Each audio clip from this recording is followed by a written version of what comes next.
Good morning friends, welcome back to our channel mom and me talks and it's me Sandhya. ఎలా ఉన్నారండి అందరూ? మేమైతే సూపర్గా ఉన్నాము అండ్ మీరందరూ కూడా సూపర్ ఉండాలనే కోరుకుంటున్నాను. బయట వెదర్ చూసారు కదండి ఎలా ఉందో, మొత్తం క్లౌడీగా చల్లగా ఉందన్నమాట. మార్నింగే నైట్ అంతా కూడా అలా వర్షం పడి ఆగడం అలాగా వర్షం పడుతూనే ఉంది. మార్నింగ్ అయితే ప్రస్తుతానికి ఇంకా పడట్లేదు కానీ బట్ క్లౌడీగా ఉంది. ఈ రోజు వెదర్ రిపోర్ట్ కూడా అంతా రెయినీగానే ఉంది. బట్ ఈ రోజు ఎంత వర్షం ఉన్నా ఏమున్నా నేనైతే బయటికి వెళ్ళాలి. ఎందుకనంటే ఈ రోజు మనకి ఊరు నుంచి పప్పల బాక్స్ వస్తుంది. సో పప్పల బాక్స్ తెచ్చుకోవడానికి వెళ్ళాలన్నమాట. మా ఇంటి పక్కన సాయి అని ఉంటాడు కదండి, మా తమ్ముడు. సాయి ఇప్పుడు హైదరాబాద్లోనే వర్క్ చేస్తున్నాడు అనమాట. తన బీటెక్ అయిపోయింది. ఇక్కడే మైండ్ స్పేస్ దగ్గర తన ఆఫీస్. సో ఊరెళ్ళి వస్తున్నాడు అనమాట. వచ్చేటప్పుడు నా కోసం బాక్స్ కూడా తీసుకొచ్చాడు. అమ్మ వాళ్ళు యాజ్ యూజువల్గా అన్ని పంపిస్తారు కదండి. పప్పల బాక్స్లో ఏమేమి ఉంటాయో ఆల్రెడీ మన ఛానల్ ఫాలో అయ్యే వాళ్ళకైతే ఐడియా ఉంటుంది. సో అవన్నీ ఈరోజు వస్తున్నాయి అనమాట. సో మార్నింగే వెళ్ళి నేను బాక్స్ తెచ్చేసుకుందాము అని అనుకొని, పొద్దున్న ఆబ్వియస్లీ మన పనులన్నీ ఉంటాయి కదండి, బ్రేక్ఫాస్ట్లు, వంటలు, బాక్స్ ప్యాకింగ్లు ఇవన్నీ చేసేసి ఎక్కడ వాళ్ళని అక్కడ పంపించేసిన తర్వాత వెళ్ళి నేను బాక్స్ తెచ్చుకుందామని అనుకున్నాను అనమాట. హోప్ఫుల్లీ వర్షం పడకూడదని అనుకుంటున్నాను. వర్షం పడితే ఇంకా చాలా చిరాకు అయిపోతుంది కదా, అంతా టైం టేకింగ్ ప్రాసెస్ అయిపోతుంది. సో సాయి ఆఫీస్ టైంకి నేను అక్కడికి వెళ్తే సాయి రూమ్కి వెళ్ళి వచ్చేటప్పుడు నాకు బాక్స్ తీసుకొని వచ్చి నాకు ఇచ్చేస్తాడనమాట. అది ప్లాన్. సో అక్కడికి వెళ్ళాలి. అండ్ అలాగే బాక్స్ అంటున్నాను కదా, పిల్లలు కూడా లంచ్ బాక్స్ తీసుకెళ్ళడానికి చాలా ఇబ్బంది పడుతున్నారు. అంటే పెద్ద బాక్సులు పెట్టేస్తున్నాను కదా, స్కూల్లో ఏవైతే తీసుకెళ్లారో అవే లంచ్ బాక్సులు ఇప్పటికీ పంపిస్తున్నాను. సో వాళ్ళు కూడా కొంచెం చిన్న బాక్సులు ఏదన్నా బ్యాగ్లో పట్టే విధంగా తీసుకోమ్మా అని చెప్పారు. సో వాళ్ళకు కూడా కొన్ని బాక్సులు తీసుకోవాలి, అంటే లంచ్ బాక్సులు తీసుకోవాలన్నమాట. సో అట్లా ఈరోజు చాలా పనులు అయితే ప్లాన్ చేసుకున్నాను.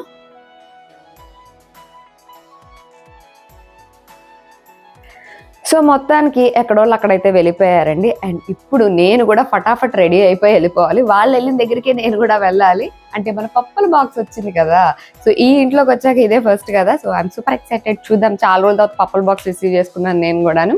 సో దానికోసమే ఇప్పుడు రెడీ అయిపోయి వెళ్ళిపోవాలన్నమాట. బయట అయితే చూసారు కదా వర్షం పడేలా ఉంది. సో హోప్ఫుల్లీ వర్షం పడకుండా ఉంటే బాగుండు అని అనుకుంటున్నాను.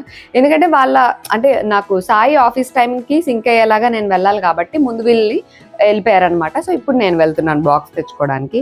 ఈ టైంలో వర్షం పడింది అనుకోండి, మొత్తం అంతా బురద అయిపోయి మొత్తం అంటే ట్రాఫిక్ జామ్ అవ్వచ్చు, ఇట్లాంటి కొంచెం చిరాగ్గా అనిపిస్తుంటుంది. యాక్చువల్గా వర్షం పడేటప్పుడు ఇంట్లో ఉండి చూడడానికి బాగుంటుంది కానీ బయట ఉండే మంచిగా అనిపించదు అనమాట. సో అందుకని వర్షం పడకూడదు అని అయితే అనుకుంటున్నాను. అండ్ వర్షం పడ్డప్పుడు చాలా మందికి ఏంటంటే రియాక్షన్స్ కూడా వస్తుంటాయి. అంటే కోల్డ్, ఇట్లా ఫీవర్ లేకపోతే ఇట్లాంటివి రావడం కామన్ గా మనం చూస్తూనే ఉంటాం. అండ్ కొంతమందికి స్కిన్ ఎలర్జీస్ కూడా వస్తుంటాయి. అంటే స్కిన్ లో కొన్ని మార్పులు కూడా అవుతుంటాయి అనమాట. ఎస్పెషల్లీ ఇప్పుడు ఆల్రెడీ మనకి క్లైమేట్ చేంజ్ అవుతుంది. ఎండాకాలం అయిపోయి వర్షాకాలం అండ్ మాన్సూన్స్. సో ఎక్కువ తేమ ఉంటుంది, ఎక్కువ మాయిశ్చర్ ఉంటుంది. అండ్ అలాగే వర్షం నీళ్ళల్లో ఏంటంటే మనకి మిగతావి ఏమన్నా గాల్లో ఉండేవి అవన్నీ కూడా కలిసి మన పైన పడుతుంటాయి. కాబట్టి అది వెంటనే మనం కేర్ తీసుకోకపోయినా, అంటే కొంతమంది వర్షంలో తడిచి వచ్చినా అలాగే అది డ్రై అయ్యేంత వరకు అలాగే ఉండిపోతూ ఉంటారు పరిస్థితులను బట్టి, లేకపోతే కుదరక అలాగా కదా. సో అలా ఉన్నప్పుడు ఏంటంటే కొన్నిసార్లు స్కిన్ పైన ఉన్న పోర్స్ ని అవి క్లాగ్ చేసేసి చిన్న టైనీ బంప్స్ లాంటివి రావడము, ఇట్లాంటివి మనం అబ్జర్వ్ చేస్తుంటాము. ఇట్లాంటి టైనీ బంప్స్ ఏమన్నా వచ్చినప్పుడు చిన్న పొక్కులు లాంటివి వాటిని నెగ్లెక్ట్ చేసి వదిలేసాం అనుకోండి, కొన్నిసార్లు అవి మొత్తం ఇట్లా పస్తో కూడిన పింపుల్స్ లాగా టర్న్ అవుట్ అయిపోతూ ఉంటాయి అనమాట. ఒకసారి పింపుల్స్ రావడం స్టార్ట్ అయిందంటే ఆ పింపుల్స్ నుంచి వచ్చిన పస్సు పక్కన అంటడము, ఆ బ్యాక్టీరియా ఇంకా స్ప్రెడ్ అవ్వడము, ఇంకా కొత్త పింపుల్స్ రావడము, మళ్ళీ ఆ పింపుల్స్ పోయాక వాటి తాలూకు మార్క్స్ ఉండిపోవడం, ఇట్లాగా అది చాలా పెద్ద ప్రాసెస్ అయిపోద్ది అనమాట. సో అలా కాకుండా ఉండాలంటే అవి చిన్నగా వచ్చినప్పుడే మనం ప్రాపర్ కేర్ తీసుకోవాలి. మీకు ప్రాబ్లం సివియర్గా ఉంది అని అనుకుంటే మనకు తోచింది ఏదో వాడేయడము అలాగా కాకుండా ప్రాపర్ డర్మటాలజిస్ట్ దగ్గరికి వెళ్ళి ఏం వాడాలి ఏంటి అన్నది తెలుసుకొని వాడడం బెటర్. ఎందుకంటే వాళ్ళు సర్టిఫైడ్ ఉంటారు కాబట్టి ఏం చెప్పాలి, వాళ్ళు ఏం వాడాలి ఏంటి అన్నది. ఎందుకంటే పర్సన్ టు పర్సన్ డిఫర్ అవుతూ ఉంటాయి. ప్రాబ్లం ఏంటి, స్కిన్ ఏంటి, ఏం ట్రీట్మెంట్ ఇవ్వాలి అనే దాన్ని బట్టి. లేదు మీరు డైరెక్ట్గా వెళ్ళలేము అని అనుకుంటే మీరు క్యూర్ యాప్ని ట్రై చేయొచ్చు, విచ్ ఇస్ క్యూర్ స్కిన్. ఇప్పుడు క్యూర్ యాప్ కదండి, ఎందుకంటే మన స్కిన్తో పాటు హెయిర్ని కూడా ట్రీట్మెంట్ చేయించుకోవచ్చు. సో క్యూర్ యాప్ని ట్రై చేయొచ్చు. క్యూర్ యాప్లో ఏంటంటే మనకి సర్టిఫైడ్ డర్మటాలజిస్టులు మనకి పర్సనలైజ్డ్ కిట్ ఇస్తారనమాట. మన ఫోటోని అంతా స్కాన్ చేసి ఆర్టిఫిషియల్ ఇంటెలిజెన్స్ ద్వారా మన స్కిన్ ఎలా ఉంది, వాటిలో ఏమేమి కన్సర్న్స్ ఉన్నాయి ఏంటి ఇవన్నీ చూస్తారు. మీరు ఒకసారి స్కాన్ చేసి చూస్తేనే మీకు అర్థమైపోతుంది మీ స్కిన్ని ఎంత క్లియర్గా అనలైజ్ చేశారు, ఏమేమి మెన్షన్ చేశారు అక్కడ ఏంటి అన్నదన్ని ప్రాబ్లమ్స్. ఆ ప్రాబ్లమ్స్కి సొల్యూషన్ గానే మనకి skin care kit personalised skin care kit ఇస్తారు కాబట్టి మోస్ట్లీ 93% పీపుల్కి పాజిటివ్ రిజల్ట్స్ వచ్చినాయి ఫర్ ఆఫ్టర్ యూజింగ్ 3-4 వీక్స్ కంటిన్యూస్గా వాడిన తర్వాత పాజిటివ్ రిజల్ట్స్ చూశారు చాలా మంది.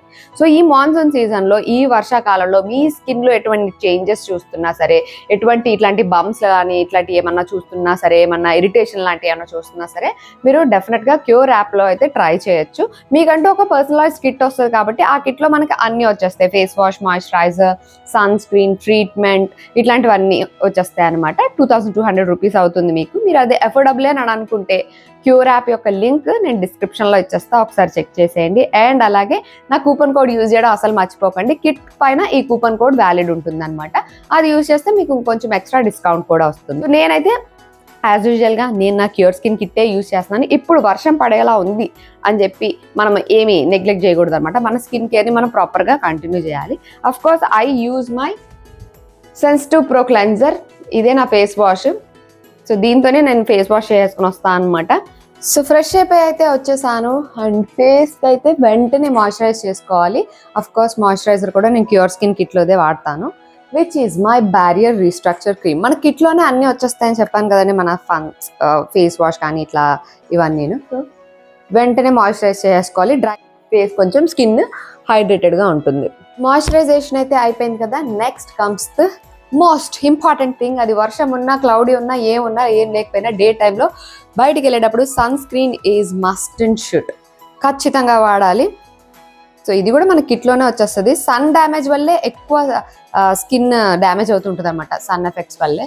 సో మనకి క్లౌడీగా ఉంది, రెయినీగా ఉందని సన్ స్క్రీన్ని అస్సలు నెగ్లెక్ట్ చేయకూడదు, ఖచ్చితంగా అప్లై చేసుకోవాలి. మనం ఎంత అప్లై చేసుకోవాలి, ఏంటి ఇన్స్ట్రక్షన్స్ అన్నీ కూడా మనకి యాప్లోనే క్లియర్గా కనిపిస్తాయి మనకు వచ్చిన కిట్ని. మీరు కూడా ఒకవేళ క్యూర్ యాప్ని ట్రై చేయాలి అనుకుంటే link is in the description, ఒకసారి చెక్ చేసేయండి. వర్షం పడే లోపు నేను ఫాస్ట్గా వెళ్ళి బాక్స్ తీసుకొని ఫాస్ట్గా వచ్చేస్తాను. చలో కట్ చేస్తే ఇక్కడ నేను ఇంకా హైటెక్ సిటీ వచ్చేసానండి. అంటే బాక్స్ తీసుకెళ్ళడానికి రావాలని అన్నాను కదా. సో మా ఇంటి పక్కన ఉండే సాయి ఇక్కడ జాబ్ చేస్తున్నాడు అనమాట. వాళ్ళ ఆఫీస్ దగ్గరికి వస్తాడు కదా, వచ్చినప్పుడు బాక్స్ తీసుకొని వెళ్దాము అని చెప్పి. అండ్ ఈ ఆఫీస్ ఏరియాలు ఇవన్నీ చూస్తే అఫ్కోర్స్ మా వారి ఆఫీస్ ఇక్కడేలేండి. అండ్ మొత్తం ఇట్లా క్లౌడీగా ఉందనమాట. ఏ నిమిషానైనా వర్షం పడచ్చు అన్నట్టుగా ఉంది, అంతా క్లౌడీగా. కాకపోతే మార్నింగే కాబట్టి ఇంకా ట్రాఫిక్ అయితే ఎక్కువ స్టార్ట్ అవ్వలేదు, లేకపోతే ఇదంతా చాలా ట్రాఫిక్ ఏరియా అనమాట. ట్రాఫిక్ చాలా ఉంటుంది. సో పొద్దున్నే వెళ్ళిపోయి కరెక్ట్గా వాడు ఆఫీస్కి వచ్చే టైంకి నేను అక్కడికి వెళ్ళాను అనమాట. వెళ్ళి బాక్స్ తీసుకొని మళ్ళీ ఇంటికి వచ్చేసాను. యాక్చువల్గా మార్నింగే మా వారు పిల్లలు వస్తారు ఇక్కడికే, కానీ మార్నింగే ఆఫీస్కి రాడు కదా సాయి. సో తను వచ్చినప్పుడు వచ్చి మళ్ళీ తీసుకొని వెళ్ళాను అనమాట. వాళ్ళేమో ఆఫీస్ కాలేజ్కి వెళ్ళిపోయారు మా వారు పిల్లలు, నేను బాక్స్ తీసుకొని వచ్చా. సో ఒక బాక్స్ అండ్ ఒక కవర్ కూడా ఇచ్చారనమాట. ఇలాగా అంటే లాస్ట్ మినిట్ యాడ్ ఆన్స్ ఉంటాయి కదా, అవన్నీ ఇలాగ ఏవి దొరికితే అవి చేతులు ఇంట్లో కానీ ఎక్కడ ఏది దొరికితే అవి ఇలాగా కవర్లో వేసి పంపించేసినట్టు ఉన్నారు ప్యాకింగ్ అయిపోయిన తర్వాత. సో ఇవి 2 పంపించారు. మొత్తం బాక్స్ అయితే పిల్లలు ఉన్నప్పుడు ఓపెన్ చేద్దాం అనుకున్నా కానీ ఇందులో రొయ్యలు ఉన్నాయి. సో రొయ్యలు ఎక్కువసేపు బయట ఉంటే పాడైపోతాయి కదా అని చెప్పి ఇంకా వాళ్ళు ఈవినింగ్ అవుతుంది కదా వచ్చేసరికి నేనే ఓపెన్ చేసేసాను బాక్స్ని. ఇదివరకు అయితే ఎల్బీ నగర్ వెళ్ళి తెచ్చుకోవడం, లేకపోతే అట్లా ఎవరైనా వస్తున్నారంటే అక్కడి నుంచి పిక్ చేసుకోవడం అలాగే చేసేదాన్ని. ఫస్ట్ టైం ఇట్ సైడ్ నుంచి కూడా బాక్స్ వచ్చిందనమాట. ఇంట్లోకి వచ్చాక ఫస్ట్ బాక్స్ అనమాట ఇది. పప్పల బాక్స్ అయితే వచ్చేసింది. ఓపెన్ చేస్తే ఇదిగోండి మొత్తం స్వీట్ బాక్స్లో ఉన్నాయి. నేను ఎంత ట్రై చేసినా 0 షుగర్ చేద్దాము అని చెప్పి ఇదిగోండి మా నాన్న ఇలాగ అన్ని స్వీట్లు అవి ఇవి పంపించేసి కళ్ళ ముందు కనిపిస్తూ ఉంటే మనం ఏమో టెంప్ట్ అయిపోతూ ఉంటాం కదా, అన్నీ తినేయాలని అనిపించేస్తూ ఉంటుంది. సో మొత్తం స్వీట్స్ అవి పంపించారు ఒక బాక్స్ నిండా. అండ్ ఇంకా ఇదేమో సాంబార్ పౌడర్ అనమాట. ఏమేమి పెట్టాము అన్నది అమ్మ ముందే చెప్పింది. ఇంకా నా కోసమని అల్లం వెల్లిపాయ పేస్ట్, ఆల్ మసాలా చేస్తుంది కదా అది, ఇవన్నీ ఏంటంటే రెడీగా ఉన్నాయి అనుకోండి, కుకింగ్ కొంచెం ఈజీగా అయిపోద్ది కదా మనకి. సో ఇదిగోండి ఇదేమో ఆల్ మసాలా పేస్ట్, అంటే నాన్ వెజ్లో వేసుకుంటాం కదా అదనమాట అది. అండ్ ఇదేమో చారు పొడి, రసం పొడి, సాంబార్ పొడి, అల్లం వెల్లిపాయ పేస్ట్, ఆల్ మసాలా. అండ్ ఇదేమో ఈ 2 బాక్సులు ఉన్నాయి కదా, ఒకటేమో రొయ్యలు, ఒకటేమో కొబ్బరి పొడి. కొబ్బరికాయలు బాగా కొడుతూనే ఉంటారు ఇంట్లో, మా ఇంట్లో పూజ చేస్తూనే ఉంటారు కదా. సో కొబ్బరికాయలు అన్నీ ఉంటాయి కదా, వాటన్నిటిని ఇలాగ పొడిలాగా చేసేస్తుంది అనమాట.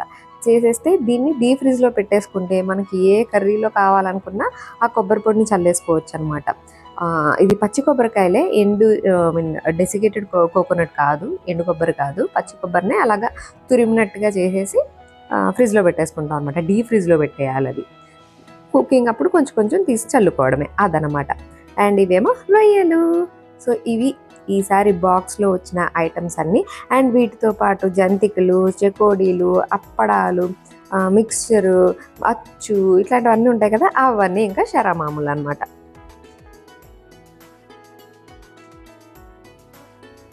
కట్ చేస్తే పొద్దున్నేమో ఊరి నుంచి వచ్చిన బాక్స్, ఇప్పుడు మళ్ళీ నేను ఇంకో బాక్స్ కొనడానికి వెళ్ళాను. అదేంటంటే మా పిల్లల లంచ్ బాక్స్లు అనమాట. పిల్లల కోసం లంచ్ బాక్సులు తీసుకోవాలి అని స్టీల్ షాప్కి వెళ్ళాను అనమాట. బాక్సుల్లో అయితే చాలా రకాల ఆప్షన్సే ఉన్నాయండి. నాకైతే స్టీల్లో కావాలి అని అనిపించింది. ఎందుకంటే పొద్దున్నే కుక్ చేస్తాం కదా, అది వేడివేడిగా మనము ప్యాక్ చేస్తాం కాబట్టి ప్లాస్టిక్ వద్దు, స్టీల్ అయితే బెటర్ అని అనిపించింది. బట్ స్టీల్లో ఏంటంటే ఇట్లా రౌండ్ బాక్సులు, దీనిలో కూడా చాలా సైజులు ఉన్నాయి చూస్తున్నారు కదా, ఇలా మొత్తం క్లిప్స్ వచ్చి అలాగా ఉన్నాయన్నమాట. ప్రైజెస్ రకరకాలుగా ఉన్నాయి. ఇప్పుడు ఇది అనుకోండి 400 చేంజ్, అంటే 500 అనుకోండి, సైజుని బట్టి. ఇలా పెద్దగా కావాలా లేకపోతే చిన్నగా కావాలా, ఇట్లా రకరకాల ఆప్షన్స్ అయితే ఉన్నాయి. నాకేంటంటే రౌండ్ అంత బాగా అనిపించలేదు. ఇదైతే అస్సలు ఎక్కడ ప్లాస్టిక్ టచ్ కూడా రాకుండా జస్ట్ ఇలాగ సైడ్ క్లిప్స్ ఉండి ఇలా ఉంటుంది కదా, ఈ మోడల్లో ఉన్నాయి. నాకు పిల్లలు ఏంటంటే లంచ్ బాక్స్ విడిగా పట్టుకోకుండా కాలేజ్ బ్యాగ్లోనే పెట్టేసుకుంటున్నారు. సో కాలేజ్ బ్యాగ్లో పెట్టుకోవడానికి అని అంటే ఇలా రౌండ్గా లేకపోతే హైట్గా ఉండే వాటికన్నా రెక్టాంగులర్ అయితే బెటర్ కదా అని అనిపించింది షేప్. ఇవైతే పెద్ద కాస్ట్ ఏం అనిపించలేదు, బట్ ఇవి అంత స్పిల్ ప్రూఫ్ అయితే కాదు, కొంచెం స్పిల్ అయ్యే ఛాన్స్ ఉంటుంది అని చెప్పారన్నమాట షాప్ వాళ్ళు. ఇలాగా సిలికాన్ లైనింగ్ లాగా, అంటే రబ్బర్ లైనింగ్ లాగా వస్తుంది చూడండి, అలా వస్తే మీకు కొంచెం స్పిల్ ప్రూఫ్ ఉంటుంది. ఇలా ఓన్లీ మొత్తం స్టీలే ఉంటే మీకు మొత్తం ఇట్లాగా స్పిల్ అయిపోకుండా రాదు, ఒలిగి ఛాన్స్ ఉంటుంది అని చెప్పారు. వీటన్నిటికీ ఏంటంటే లోపల కొంచెం ఇట్లాగా రబ్బర్ లైనింగ్ లాగా వచ్చి సైడ్కి క్లిప్స్ వచ్చినాయి అన్నమాట. ఆ క్లిప్స్ కూడా ప్లాస్టిక్ క్లిప్సే వచ్చినాయి. సో ఎంత ప్లాస్టిక్ అవాయిడ్ చేద్దాం అనుకున్నా సరే మోస్ట్లీ చాలా వాటికి అయితే ప్లాస్టికే ఉంది. కింద స్టీల్ బాక్స్ వచ్చినా మూత వచ్చేసరికి మాత్రం మళ్ళీ ప్లాస్టిక్లో వచ్చేస్తుంది అనమాట. సో విడిగా మనం ఫ్రూట్స్ ప్యాక్ చేయడానికో లేకపోతే ఇంకా ఎలా అయినా పర్వాలేదు, కానీ వేడివేడి స్టఫ్ ప్యాక్ చేస్తాము అన్నప్పుడు ప్లాస్టిక్ డైరెక్ట్గా ఫుడ్కి తగలకుండా ఉంటే బెటర్ అని అనిపించింది అనమాట. ఇలాగ బ్యాగ్ లాగా ఏమైనా ఉన్నాయా అని అంటే ఇవి చూపించారు. మళ్ళీ అవి పక్కదేమో ప్లాస్టిక్ మూత వచ్చింది కదా అని దాన్ని వదిలేసా. ఇది స్టీల్ మూతే వచ్చింది కానీ ఇట్లా రౌండ్గా వచ్చినాయి అనమాట. ఇలాగ రెండు బాక్సులు లాగా వచ్చినాయి. సో ఇలా రౌండ్, మళ్ళీ దానికి ఒక బ్యాగ్, మళ్ళీ ఆ బ్యాగ్ని వాష్ చేయాలి, ఆ బాక్సులు పెట్టేది, ఇదంతా తలకాయ నొప్పి అని అనిపించింది. కొంచెం ఈజీగా అయిపోయే పని ఏదన్నా ఉంటే బాగుండునని రెక్టాంగులర్లో చూపించండి నాకు అని అన్నా అనమాట. సో రెక్టాంగులర్లో బాగా ఫేమస్, బాగా మూవ్ అయ్యాయి ఈ బాక్స్లు అంటండి. ఇలాగా మనకి ఒక చిన్న బాక్స్ వచ్చి లోపల పెద్ద బాక్స్ వస్తుందన్నమాట. కర్రీ మనం ఏమన్నా ఇందులో విడిగా పెట్టినా, రైస్ ఇందులో విడిగా పెట్టినా ఇలా విడివిడిగా ప్యాక్ చేసుకోవచ్చు అని. క్లిప్స్ కూడా, ఎక్స్ట్రా క్లిప్స్ కూడా ఇస్తాడట మిల్టన్ వాడు. సో ఇలాగ వచ్చిందన్నమాట. ఇదైతే లీక్ అయితే అవ్వదు అని అన్నారు, బట్ సేమ్ ప్రాబ్లం, మళ్ళీ మూత ప్లాస్టిక్ వచ్చింది. నాకు ఇలా ప్లాస్టిక్ కాదు మొత్తం స్టీల్ ఉన్నది ఇవ్వండి అని అంటే, స్టీల్ అయితే ఒలికిపోద్ది అంటారు, ఒలక్కుండా ఇవ్వండి అని అంటే ఈ ఆప్షన్ చూపించారనమాట. దీనికి ఏంటంటే స్టీల్ బాక్స్లే చుట్టూ రబ్బర్ లైనింగ్ లాగా వచ్చి క్లిప్స్ వచ్చినాయి. సో ఇది ఓకే, మూతన్నా అట్లీస్ట్ మొత్తం స్టీల్ ఉంటుంది కదా అని చెప్పి ఇలా బాగుంది అని అనుకున్నా. ఈ బాక్స్ అయితే కొంచెం తక్కువ కాస్ట్ పడుతుంది, కానీ ఇది అంత పర్ఫెక్ట్ సైజ్ కాదు అని అనిపించింది. ఇది స్నాక్ బాక్స్గా అయితే ఓకే, కానీ లంచ్ పెట్టడానికి కష్టమే అనిపించింది. అండ్ ఇందులో కూడా చాలా రకాల ఆప్షన్స్ ఉన్నాయన్నమాట. ఇది ఓన్లీ పెద్ద బాక్సే కావాలనుకుంటే ఇది ఒకటి కూడా ఆప్షన్ ఉంది, ఇందులో చిన్న బాక్స్ రాదనమాట.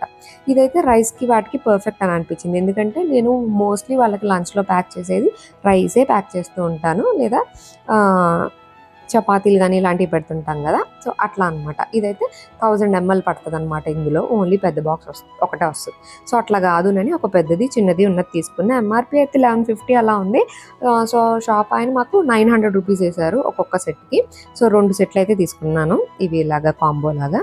అసలు ఏ బాక్సులు పెడుతున్నాం ఏంటి ఇవన్నీ తర్వాత, కానీ ముందు అందులో ఏం పెడుతున్నాం అన్నది మదర్స్గా మనం చాలా జాగ్రత్తగా చూసుకోవాలి అని అనిపిస్తుంది అండి. ఎందుకంటే కొంతమంది ఏవేవో తీసుకొచ్చేస్తూ ఉంటారు. అఫ్కోర్స్ వాళ్ళ పిల్లలు మారం చేశారనో, వాళ్ళు తినాలనో ఏంటేంటో ప్యాకేజ్ స్టఫ్లు, కుర్కురేలు, ఇట్లా చిప్స్, ఇవన్నీ ఏవేవో పెట్టేస్తుంటారు.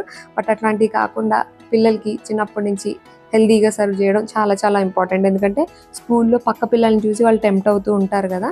సో అందుకని మనము ఎందులో పెడుతున్నాం అన్నది విషయం పక్కన పెట్టేస్తే ఖచ్చితంగా హెల్దీ ఫుడ్డే ప్యాక్ చేద్దాము. మదర్స్గా మనందరం ఖచ్చితంగా ఫాలో అవ్వాల్సిన రూల్ అది. ఏ స్కూలు కాలేజీ పెట్టని రూల్ అనమాట. ఖచ్చితంగా జంక్ ఫుడ్ లేకుండా గుడ్ ఫుడ్డే పంపించాలి పిల్లలకి అని. ఇదిగోండి, ప్రస్తుతానికి వీళ్ళు యూజ్ చేస్తున్న లంచ్ బాక్స్లు ఇవన్నమాట. ఇంత పెద్ద ఉంటుంది. దీనిలో 4 ఉంటాయి అన్నమాట. ఇట్లా 4 ఉంటాయి. ఇదే బ్యాగ్లో పెట్టుకొని తీసుకెళ్తున్నారు వాళ్ళు. ఇలా హ్యాంగ్ చేసుకోవట్లేదు, దీన్ని బ్యాగ్లో పెట్టి తీసుకెళ్తున్నారు. సో బ్యాగ్ అంతా ఇంత పెద్దగా అయిపోతుంది అన్నమాట. సో అందుకనే వాళ్ళకి రెక్టాంగులర్ షేప్ది తీసుకున్నాను. ఇదో కాలేజ్ నుంచి వచ్చావు కదా, మీ ఇద్దరికి ఒక సర్ప్రైజ్ ఉంది. కళ్ళు మూసుకోండి. చేతులు అయ్యా ఇటు ముందే చేతులు చేస్తాడు. అంటే ఇస్తున్నాను తెలుసా. నేను చెప్పేంత వరకు ఓపెన్ చేయొద్దు. Don't open box. తెలిసిపోయిందా? చూడు, ఓపెన్. రే కళ్ళు తెరిచి చూస్తీయరా? ఇలా ఓకేనా?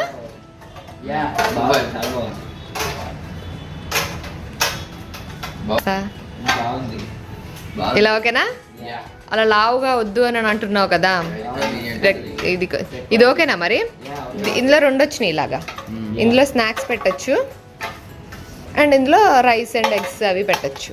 ఒక స్నాక్స్ పెట్టకపోతే ఇందులో ఎగ్స్ పెట్టుకోవచ్చు, ఇందులో రైస్ అవి పెట్టుకోవచ్చు. Do you like it? ఇది బ్యాగ్లో పెట్టుకోవడానికి ఓకే కదా? అందరూ ఇలాంటివి తెస్తారా? ఎక్కువ ప్లాస్టిక్ లేకుండా స్టీల్ ఉన్నది తెచ్చా. కాకపోతే కొంచెం లీక్ ప్రూఫ్ ఉండాలి కాబట్టి దానికి ఇది వస్తుంది అన్నమాట, ఈ రబ్బర్ లైనింగ్. ఓన్లీ ఫుడ్ ఎక్కడ నీకు అంత కాంటాక్ట్ ఏం అవ్వదు ప్లాస్టిక్తో కానీ సిలికాన్తో కానీ. ఇది ఫుడ్ గ్రేడే కూడా. ఓకే, లైక్ ఇద్దరి కొంచెం కలర్ డిఫరెన్స్ ఉన్నాయి చూసారా? ఇది కొంచెం బ్లూ షేడ్ ఉంది, ఇది కొంచెం ఇట్లా కొంచెం గ్రే షేడ్ ఉంది. లైట్గా ఏదైనా పర్లేదు కదా. ఫైనల్లీ కొన్ని సంవత్సరాలుగా వాడుతున్నావు కదరా అది. ఇప్పటికి మీ లంచ్ బాక్స్లు చేంజ్ చేయాల్సిన టైం వచ్చింది. I you happy guys? నచ్చినాయి కదా? Okay, done.